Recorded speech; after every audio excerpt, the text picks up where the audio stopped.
everyone. Welcome to our episode of Ask the Expert. Today I have a very special guest, Brian from Home Choice Lending, and we're going to be discussing second home investment properties and vacation homes. I love it. Two of my favorite topics out there, Raina. Thanks for coming in today. I really appreciate it. So, yeah, I love second homes. I love investment properties. I think, as we talked off camera quite a bit, that this is something you can add to your portfolio. Real estate since 1900 until now, so 130 years or 23 years, it's averaged around 4 to 4.5% on growth. And that has some of the biggest crashes in there, and then some of the great peaks that we see as well. So it's averaging about 4%. So property will double in value in roughly 15, 16 years after you buy it. That's great. Nothing like the past few years, though, when we're having like 12% growth, right? Crazy, yeah, but that average is in there to, Yeah. and we had 2008 crash, the crash of the market, which was crazy. So Yeah. yeah, so that's the average. Well, that's great. Well, why don't you tell me a little bit about Home Choice Lending and what makes you different than other banks around this area? Yeah, so I was involved with a retail lender. I was the branch manager of that company. I ran the whole state of New Hampshire for a decade plus. I was the number one loan officer in there for a decade plus. And eventually I decided that it seemed like the market was shifting, and it shifted to this model that I currently have. So I'm actually a broker. We work with multiple banks out there. We can look at the pricing of all the different banks, and then we try to find the best solution for our customer to make sure that customer fits into the box. That's a huge advantage in the marketplace today because fractions of an interest rate can make a huge difference on somebody qualifying or the amount of interest that they pay over the years. So I found that the number one partner that we have is United Wholesale Mortgage. They happen to be the number one lender in the country, and we love working with them, but sometimes it doesn't fit in their box, and then we'll go to one of the other 20 or 30 investors that we work with. So we just have more solutions out there. We have more rate choices. It seems like this is the place to be in the marketplace today. I agree with you. I mean, that's one of the reasons I chose you as one of my preferred lenders because you're just able to find the right loan for the customer and fit all their needs. And I hear your turnaround time is incredible. So, Yeah, our speed. So one of the big advantages is speed. It's stressful buying a house. People are trying to coordinate moving companies and get the power on, get the cable on, get the internet on. So many people are working from home now, so they need to have that connectivity back up and running quickly. And our underwriters, we submit a file today, and you've seen it. We submit a file today, it'll be approved later today, which means the underwriters already looked at it, they've already approved it, and they'll give us our two, three, four final conditions to be clear to close. We'll close 35,000 loans this month with our partners, wow, that's which is incredible. off the charts with an average clear to close. It's on my screen. I'll log in and it'll say average clear to close 13.9 days, 14.1 days. It's moving constantly based off of what's happening. So, speed right now just puts customers at ease. I think they feel good knowing their file's been touched, it's been through underwriting, and they have their final list of homework to do. I agree with you. I mean, in this market, you need to be able to put a good amount of closing time and just say, I can close in 20 days, I can close in 30 days. That gives you that little bit of edge to win the bidding war, which Absolutely. unfortunately is starting in this market. It is. It will settle down. Rates are trickling down a little bit with the challenges in the marketplace right now, so that's good for buyers. I would love to shift this back to more of a neutral market where the buyers can negotiate, Yeah. have home inspections, and have a good solid time to close out there. So that's going to come. It's not going to stay a seller's market forever. Yeah, I agree with you. All right, so let's shift over to second home loans. Can you tell me a little bit or options that people have for second homes? Yeah, so second home financing, everybody wants to have that second home, whether it's on the lake or on the beach or wherever you want to have that little next to an amusement park, Orlando, whatever the case might be. So second home financing is a little different than your primary home. So you're gonna have to qualify with your current debts, your current house, and you're gonna have to add that new mortgage payment. So you have to have enough income to cover it all. But the beauty of it is you only need 10% down. So if you buy a condo up on Lake Winnipesaukee and the condo's $400,000, 10% down is $40,000. Now you're gonna have closing costs tied into that, and we can talk about the seller paying the closing cost. But $40,000 is all you need to get into that second home in that scenario. Well, were you saying 10% down is your option for a personal, right? Correct. So if you don't qualify possibly with this amount, what are the other options people have? Yeah, so Buying it as an investment property, believe it or not, we know you're going to generate revenue out of that home. So, for instance, if that house is $400,000, you shift from 10% down and you add another 5%, so you go to 15% down. Now it's $60,000 out of pocket. That's the minimum down, 15%.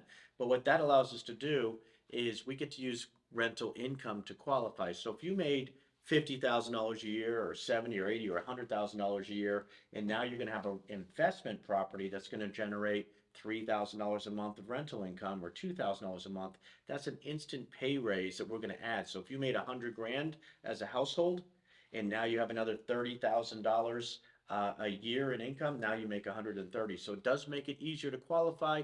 And believe it or not, the majority of the time that rental income is covering the majority of that mortgage payment. So it's not as hard to qualify for an investment property.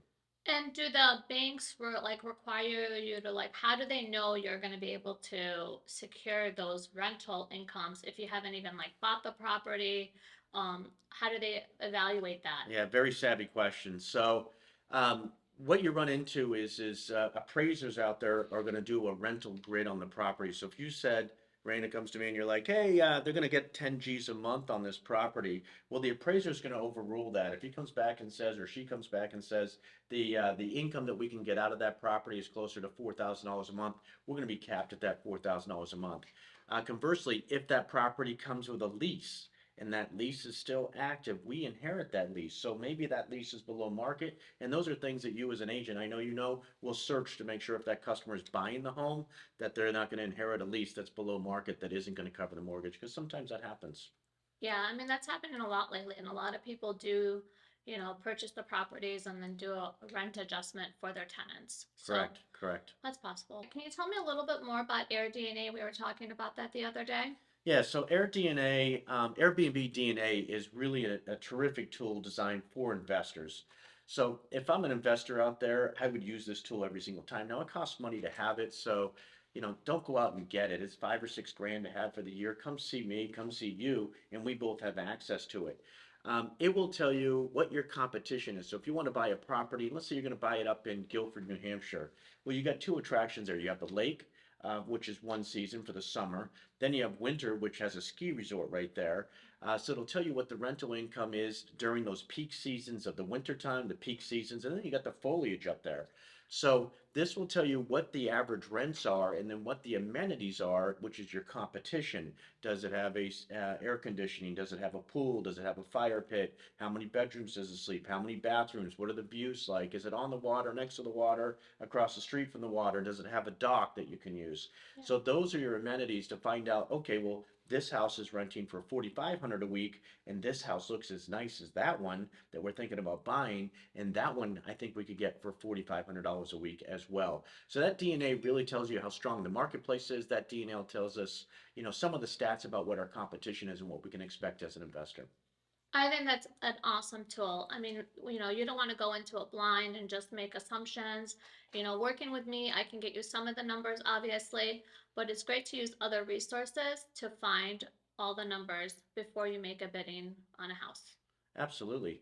And that's, one of the things I like working with you, Raina, is you dig into the nitty gritty, you dig into the numbers, you look at it and say, listen, I don't think we're going to get the kind of income you want out of this property. Yeah. Let's keep searching. It's too far away from the ski resort, or it's too far away from the lake for you to be able to get the lake rentals that we're seeing out there. So you mentioned another Yeah. site. What was that site? Well, Big Pockets also does an option that you can do like 5 free searches a month, so that Okay. could be good. And then another thing about finding the right rental is, New Hampshire does have new laws about short-term rentals. So it's important to factor that into the equation when you're purchasing a house because some counties allow it, some counties don't. Some say you can only do it for 4 months or 120 days. So that's important for you to calculate, like, oh, well, will I make enough rental income to cover this investment property? Correct. That's a massive point. So not only do some counties have challenges with it, but actual condo associations. So if you buy a condo on the water, they might say no rentals allowed at all, or you have to live there for a year first, or minimum of 30-day rentals. So you can't do a weekly rental, and a 30-day rental isn't going to drive the revenue that you want on a weekly basis. So You have to do your due diligence. You have to work with somebody like you that understands Yeah. how to look in there and make sure that they're covered. And that's what we do all the time. We'll look at these investments and make sure they're going to cash flow well. Yeah, and if you do this on your own, you can always just call the counties and just ask them for their zoning department and talk to them about what you're looking to do. I love it. Great information. Definitely. All right, Brian, let's take our viewers on a journey of Okay. them interested in a house. I sent you an email for a listing a few days ago. Can you walk us through that? Sure can. So that particular property was on the market for 469,000. So call it 470 for easy math. Maybe you end up negotiating a slightly higher or slightly lower price. But with interest rates and the estimated tax bill and estimated home insurance, your all-in payment's going to be right around 3,500 to 3,550, give or take. So roughly $3,500 just to buy that home. Now, I look at that, you times that 3,500 and you multiply that out, or you need to clear at least 3,500 in rental income. So, for instance, if that will rent for $3,000 a month, I'm sorry, $3,000 a week, all you got to do is rent it 10 times and you've got $30,000 right there. So Airbnbs, you look on that DNA and you find that competition and you be like, will this house carry, 10 rentals at 3,500 a week or 4,000 a week or 4,500 a week, depending on its location. And then do I have any excess rental income? Like, do I have a winter time where it's close to a ski resort? And can I get another 4, 5, 6 weeks there to rent during winter vacation and things of that nature? So if you're about $3,500, you're looking at about $42,000 a year in carrying costs right off the bat. So that's $42,000. That means that if you have that good attraction, that 10 weeks that you can get in the summertime and 5, 6 weeks in the wintertime, maybe foliage at a discount, maybe you're only renting it for 1,500 a week, or maybe it's just 3 night rentals like a Friday, Saturday, Sunday. So all of those things come into the equation, but if you can carry it with just the summer months, everything else becomes gravy from that point. So let's go back to you're saying the mortgage is 3,500 and as long as you can prove to the lender that you can afford the 3,500. So say, how do you decide, I guess, in my opinion, like what I can afford compared to what you have to show them? Is there like a equation? Yeah, Because so I know when you buy a house, you have to be like under, say, 40% debt to income ratio, right? right. So the ratios on an investment property, they're gonna cap your all-in debt. So that would be student loans, car payments, your current mortgage payment, and the new investment property at a 50% debt to income ratio. So if your household makes 10 G's a month, you're gonna be capped at 5,000 for all your expenses. Okay, not including healthcare and home insurance, or not, I mean healthcare, or your cell phone payment, but everything else will be in there. Okay. So that puts you at $5,000. Now, what we're going to do is we're going to add rental income to your income. So Okay. if we're going to get $30,000 or $40,000 worth of rental income, that's going to be added. We'll use 75% of it, but it's still a substantial pay raise right off the bat. Okay. Well, that sounds really great. I mean, I think that's totally doable in some areas. Using rental income to help qualify and then making money while you sleep. I love that term. Every time I have a customer buy an investment property, that's what I'm writing. You're officially making money while you sleep. So that first opportunity to do that is huge.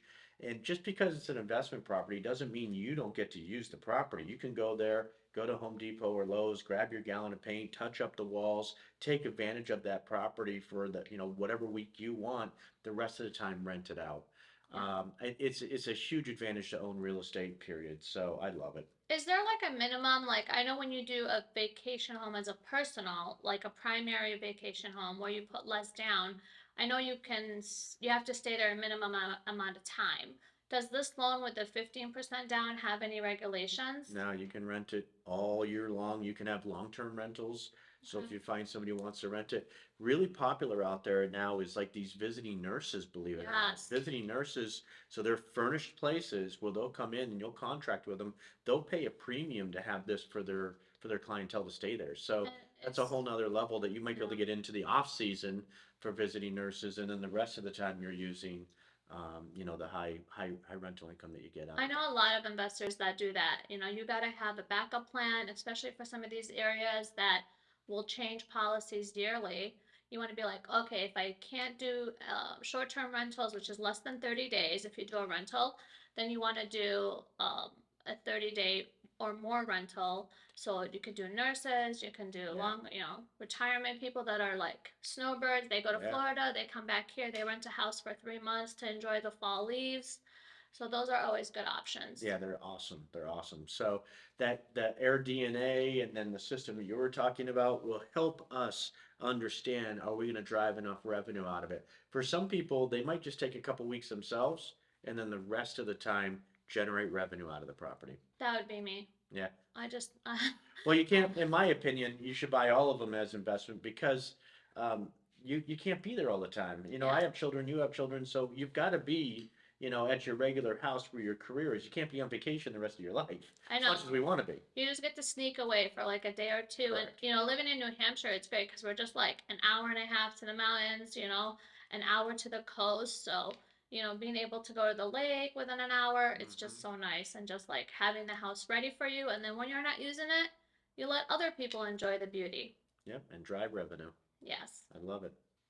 Well, Brian, thank you so much for taking time to speak to us today. It was so informative and I really enjoyed it.